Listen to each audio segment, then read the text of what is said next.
Good morning student. आज से हम कक्षा 10वीं की विषय गणित पढ़ाई शुरू कर रहे हैं, ऑनलाइन पढ़ाई। तो मैं आज सबसे पहले आपको एक नॉर्मल चीज बता रहा हूँ जो गणित में सबसे आवश्यक चीज है। तो सबसे पहले बात आती है प्राकृत संख्या की। सबसे पहले बात आती है प्राकृत संख्या की। प्राकृत संख्या का तात्पर्य होता है वह संख्या जिसका उपयोग गिनती गिनने में किया जाता है। हम कहीं भी खड़े लोगों की गिनती शुरू करते हैं कहां से? 1 2 3 4 जितनी संख्या होती वहां तक बच जाती है, वही हमारी प्राकृत संख्या होती है। मैन ये है कि वह संख्या जिसका उपयोग गिनती गिनने में किया जाता है उसे प्राकृत संख्या कहते हैं। एक बार आप सबको पुनः बता रहे हैं, वह संख्या जिसका उपयोग गिनती गिनने में किया जाता है उसे प्राकृत संख्या कहते हैं। इसके उदाहरण है 1 2 3 4 5 6 जैसे अनंत, जहां तक लोगों की संख्या होती है उसके आधार पर बढ़ती जाती है। क्लियर यहां तक? इसके बाद आती है पूर्ण संख्या। पूर्ण संख्या अभी हमने आपको बताया प्राकृत संख्या। प्राकृत संख्या की शुरुआत हुई 1 से। प्राकृत संख्या की शुरुआत हुई 1 से। यदि पूर्ण संख्या की बात करें तो इस प्राकृत संख्या में शून्य को शामिल कर दें।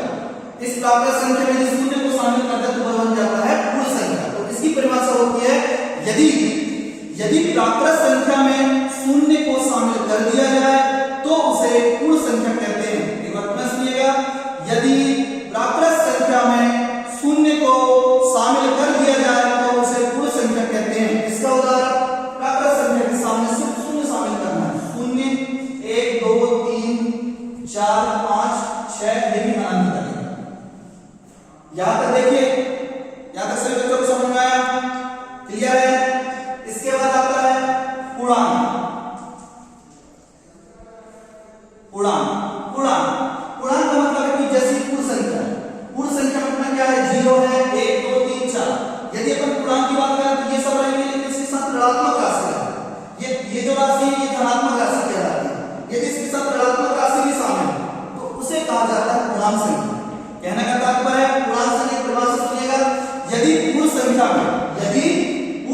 में ऋणात्मक संख्या को शामिल कर दिया जाए, यदि पूर्ण संख्या में ऋणात्मक संख्या को शामिल कर दिया जाए तो उसे पूर्णांक कहते हैं। उदाहरण सुनिएगा, इधर ऋण 5 ऋण 4 ऋण 3 ऋण 2 ऋण 1 0 1 2 3 4 5 ये दोनों साइड अनंत होता है। इधर माइनस साइड में अनंत होता है और ये कहलाता है धनात्मक राशि किस साइड में अनंत होता है।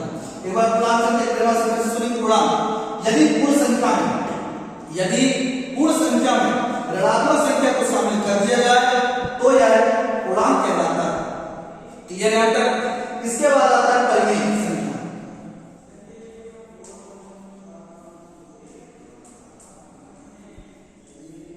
परिमेय संख्या ये आया परिमेय संख्या। यदि परिमेय संख्या 100% की परिभाषा क्या? वह संख्या जिसे हम p/q के रूप में व्यक्त कर सकते हैं। वह संख्या जिसे हम p/q के रूप में व्यक्त कर सकते हैं उसे परिमेय संख्या कहते हैं। पुनः एक बार सुनिएगा, परिमेय संख्या की परिभाषा, वह संख्या जिसे हम p/q के रूप में व्यक्त कर सकते हैं उसे परिमेय संख्या कहते हैं। ये जो सभी राशि है ये सभी परिमेय संख्या के अंतर्गत आती है। लेकिन अपन कहेंगे कि जैसे हमने बोला p/q, तो p/q मतलब p क्या कह रहा है? अंश कह रहा है, और q कह रहा है हर। तो इनमें देखेंगे कि इनमें अंश तो है लेकिन हर नहीं है। तो अपन बात ये नहीं करें तो इन सबके नीचे अपन 1 लगा सकते हैं, तो इनका हर बन सकता है 1। यानी इसमें अपन ऋण 5 को भी शामिल कर सकते हैं। ये जो शून्य दिया है इस शून्य को भी शामिल कर सकते हैं। ये 4 है, यानी कोई भी संख्या, ये सब p/q के रूप में व्यक्त किए जा सकते हैं। इनके बटे में कुछ नहीं है, इनके बटे में 1 लिखा जा सकता है। इसके अलावा जैसे 1/3 ये कहलाता है सममित परिमेय संख्या, कहलाता है सम, क्योंकि यहाँ पर ऊपर का छोटा है। यदि यहाँ पर 5/3 लिखा है तो ये ऊपर का बड़ा है, इसलिए इसको कहते हैं विषम। और एक होता है 3 सही 2/5, ये कहलाते हैं मिश्र। यहाँ तक सबको समझ में आ गया? इसके अलावा और प्राकृत संख्या परिमेय संख्या होती है 0.46। कहने का तात्पर्य कि हम यदि दशमलव वाली संख्या यहाँ पर समाप्त हो जाए तो ये भी परिमेय संख्या के अंतर्गत आता है। इसके साथ 0.235 यहाँ पर बाहर आया तो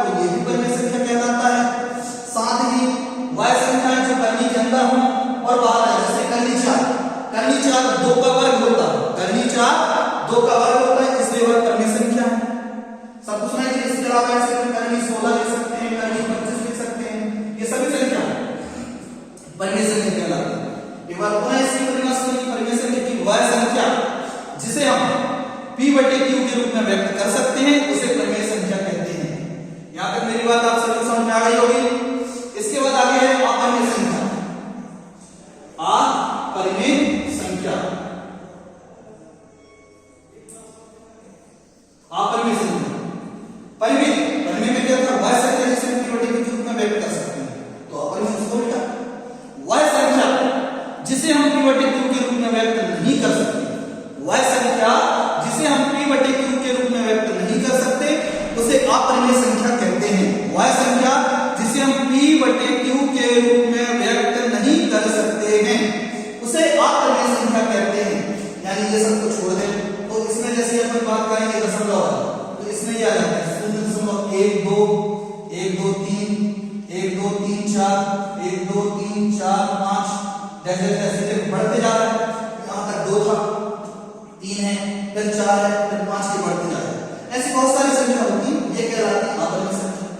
इसके साथ ये पाई जोड़ है, पाई ये भी एक अपरिमेय संख्या है।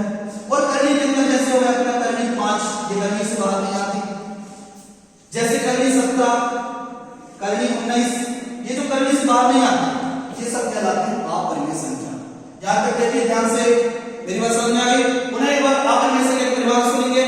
वह संख्या जिसे हम p बटे q के रूप में व्यक्त नहीं कर सकते हैं उसे अपरिमेय संख्या कहते हैं। इसके बाद आता है वास्तविक संख्या। वास्तविक संख्या, वास्तविक संख्या इसका तात्पर्य ये जो सभी चीज हमने पढ़ा, प्रातः संख्या, पूर्ण संख्या, पूर्णांक, परिमेय, अपरिमेय, ये सब मिलकर वास्तविक का निर्माण करते हैं। या अपन दूसरी भाषा में कहें तो परिमेय और अपरिमेय के संग्रह को वास्तविक संख्या कहते हैं, क्योंकि परिमेय में ये पूरे प्राकृत, पूर्ण और पूर्णांक सभी शामिल हैं। परिमेय संख्या में प्राकृत, पूर्ण और पूर्णांक सभी शामिल हैं। इस अनुसार परिमेय और अपरिमेय जब दोनों मिल जाए तो वो कहलाती है वास्तविक संख्या। यानी इसकी परिभाषा होती है सभी संख्याओं के समूह को, सभी संख्याओं के समूह को वास्तविक संख्या कहते हैं। एक बार पुनः वास्तविक संख्या की परिभाषा सुनेंगे। सभी संख्याओं के समूह को वास्तविक संख्या कहते हैं। इसमें परिमेय पूरी संख्या शामिल होती है, आप से इनको भी लिख सकते हो, ये वाले भी लिख सकते हो, पूरी संख्या अपने 5 भी हो गया, ये 0 भी हो गया, 4 भी हो गया, 1/3 ऐसे इंस्ट्रूमेंट पूरे हो गए, 0.46 अपने ये 0.235 ये बाहर लगा है। इसके बाद अपना करनी 9 भी हो गया, और जो करनी से बाहर नहीं होता करनी 21, ये सभी साथ में पाई और ये वाली दशमलव वाली संख्या, इसे हम अपन जैसे कोई लिख सकते हैं 0.2 3 2 3 3 2 3 3 3, जैसे जैसे यहाँ पर देखिए 3 कितने बार है, एक बार, यहाँ 2 बार है, 3 बार, ये कभी समाप्त नहीं होगा, ये बढ़ते जाएगा, आगे 3 बार है, फिर 4 बार आएगा, 5 बार आएगा, ये बढ़ते जाएगा, ये कभी समाप्त नहीं होगा। इसे अपरिमेय कहते हैं, लेकिन वास्तविक में सब शामिल होते हैं। यहाँ तक मेरी बात समझ में आ गया। इसके अलावा 2 चीजें और देखिएगा आप लोग ध्यान से। इसके बाद आते हैं सम संख्या। सम संख्या, सम संख्या की परिभाषा है, सम संख्या की परिभाषा वह संख्या जो 2 से पूर्णतः विभाजित हो जाए, वह संख्या जो 2 से पूर्णतः विभाजित हो जाए उसे सम संख्या कहते हैं। वह संख्या जो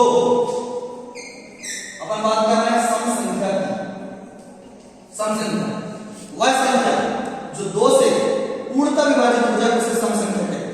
ये इसकी परिभाषा होती है। इसकी एक परिभाषा अपन और अपने नॉर्मल शब्दों में कह सकते हैं, वह संख्या जिसकी इकाई में 2 4 6 8 और 0 उसे सम संख्या कहते हैं। ये सबसे नॉर्मल परिभाषा। एक बार सम संख्या परिभाषा पुनः सुनिएगा। वह संख्या जिसकी इकाई में 2 4 6 8 और 0 वह कहलाती है सम संख्या। क्लियर? जैसे अपन बात करें 756, यहां पर देखिए संख्या, इसकी इकाई में क्या है 6, मात्र अपन इस इकाई को देखेंगे और बोल सकते हैं कि यह सम संख्या है। इसी प्रकार 5010, अब देखिए यहां पर इकाई में क्या है 0, इकाई में कभी लास्ट शब्द। क्लियर है? इसकी इकाई में 0 इसलिए ये सम संख्या है। इसी प्रकार 7514, ध्यान पर देखिए इकाई में क्या है 4, तो ये भी सम संख्या है। 808 इस इकाई में देखिए क्या है, इकाई में वहां पर 8 है, ये भी सम संख्या है। ऐसी बात करें तो ये होगा 72। ऐसी बहुत सारी संख्या होती है जिसकी इकाई में 2, 4, 6, 8 और 0 वो सभी सम संख्याएं कहलाती हैं। यहाँ पर इकाई में 6 है, यहाँ पर 0, यहाँ 4 है, यहाँ 8 और यहाँ 2। क्लियर। इसी प्रकार विषम संख्या, विषम संख्या की परिभाषा होती है वह संख्या जिसमें 2 का भाग नहीं जाता, वह संख्या जो 2 से विभाजित नहीं होता, ये परिभाषा होती है। लेकिन अपन इसकी नॉर्मल परिभाषा इस तरीके से बता सकते हैं, वह संख्या जिसकी इकाई में 1, 3, 5, 7, 9, फिर से सुनिएगा, वह संख्या जिसकी इकाई में 1, 3, 5, 7, 9 हो उसे विषम संख्या कहते हैं। जैसे अपन बात कर रहे हैं 511, यहां देख सकते हैं इसकी इकाई में क्या है 1, ये कोई संख्या विषम संख्या। 73 यहां पर देखिए इसकी इकाई में क्या है 3। इसी प्रकार 515 इसमें देख सकते हैं इसकी इकाई में 5 है। 7117 इसकी इकाई में क्या है 7। 899 इसकी इकाई में देखिए क्या है 9। यहां पर पुनः देखिए इसकी इकाई में 1, 3, 5, 7, 9। ये सभी विषम संख्या के अंतर्गत, यानी आपको मात्र इकाई देखना और सम या विषम बताना है। यहां तक मेरी बात सभी समझ में आ गया, सम और विषम सभी लोग समझ गए। इसके बाद देखिएगा भाज्य और अभाज्य संख्या, भाज्य और अभाज्य संख्या। भाज्य संख्या से ध्यान से, भाज्य संख्या वह संख्या जिसमें स्वयं के अलावा किसी और का भाग चला जाता है, वह संख्या जिसमें स्वयं के अलावा किसी और का भाग चला जाता है उसे भाज्य संख्या कहते हैं। पुनः एक बार सुनिएगा ध्यान से, भाज्य संख्या की परिभाषा, वह संख्या जिसमें स्वयं के अलावा किसी और का भाग चला जाए उसे भाज्य संख्या कहते हैं। इसी प्रकार आवाज दोनों को आप साथ में बताएंगे, आवाज संख्या, भाज्य और आवाज संख्या। एक बार पुनः भाज्य संख्या की परिभाषा सुनिए, आवाज में आपको समझ में आएगी। भाज्य संख्या वह संख्या जिसमें स्वयं के अलावा किसी और का भाग चला जाए वह भाज्य संख्या होती है। अब आती है आवाज संख्या। आवाज संख्या वह संख्या जिसमें स्वयं के अलावा किसी और का भाग नहीं जाता उसे अभाज्य संख्या कहते हैं। पुनः एक बार, आवाज संख्या वह संख्या जिसमें स्वयं के अलावा किसी और का भाग नहीं जाता उसे अभाज्य संख्या कहते हैं। अब हम शुरू करते हैं गिनती यहां से एक से कि भाज्य कौन और अभाज्य कौन। तो सबसे पहले बात आती है एक ऐसी संख्या है जिसको न तो भाज्य कहा जाता ना ही अभाज्य कहा जाता है। पुनः मेरी बात ध्यान सुनिएगा, एक न तो भाज्य है और न ही अभाज्य है। तो एक को न तो भाज्य है और अभाज्य दोनों सामने करते हैं। बात करते हैं 2 की, तो 2 में देखते हैं किसका भाग जाता है, तो 2 में खुद का जा रहा है, 2 एकम 2, यानी खुद का भाग है, किसी और का नहीं गया, इसलिए अभाज्य संख्या है। ऐसे आगे बढ़ते हैं, एक का भाग किसी में नहीं देना क्योंकि एक का भाग सामने चला जाता है, इसलिए हमने पहले बोल दिया एक को इसमें शामिल नहीं किया जाता है, ना ही इसका भाग दिया जाता है। आगे बढ़ते हैं 3 में भी खुद का भाग है, 3 एकम 3, किसी का नहीं जाता, तो ये भी अभाज्य संख्या। आगे चलते हैं 4 में देखिए भाग जाएगा 2 दूनी 4, यानी 4 में किसी और का भाग है, किसी और का भाग जाए तो क्या कहलाता है भाज्य, तो ये 4 हो गया, 2 दूनी 4। इसी प्रकार 5 की बात करें, 5 में किसी का भाग नहीं आता, 5 एकम 5, 6 2 दिया 6, 7 में किसी का नहीं जाता, 8 2 चौके 8, 9 3 तक का 9, 10 2 पंचे 10, 11 में नहीं जाता, 12 2 6 का 12, ये 13 का संख्या, 14 को सकते 14, 15 3 5 15, 16 4 चौके 16, 17 यहाँ आया आवाज संख्या में क्योंकि भाग नहीं जाएगा, 18 2 नाम 18, 6 दिया 18 9 दूनी 18, इस प्रकार 19 में नहीं जाता है, 20 2 धाम 20, 5 के 20, 21 3 सत्ते 21, 22 11 दूनी 22, 23 में नहीं जाता है, इसलिए अभाज्य 23। मैं तो नीचे लिख रहा हूं, इनमें किसी का भाग नहीं जाता खुद के अलावा, इसलिए ये अभाज्य संख्या है। और यहाँ पर किसी और का भाग जा रहा है, इसलिए भाज्य संख्या 22 23 24 में चला जाता है, 6 के 24 24 का 25 5 25, 36 13 3 26 27 3 9 27 28 4 7 28 29 में नहीं जाता। 30 की बात करें तो 3 नाम 30 31 में नहीं जाता। 32 8 चौके 32 33 11 दिया 33 17 दूनी 34 35 की बात करें 5 7 35 36 9 चौके 36 37 में नहीं जाता। 37 तुक्का भाग जा रहा है। इसी प्रकार 38 19 दूनी 38 39 13 दिया 39 10 चौके 40 40 की बात करें तो 41 में किसी का नहीं जाता। 42 21 दूनी 42 6 7 42 43 में किसी का नहीं जाता। ये आवाज संख्या है।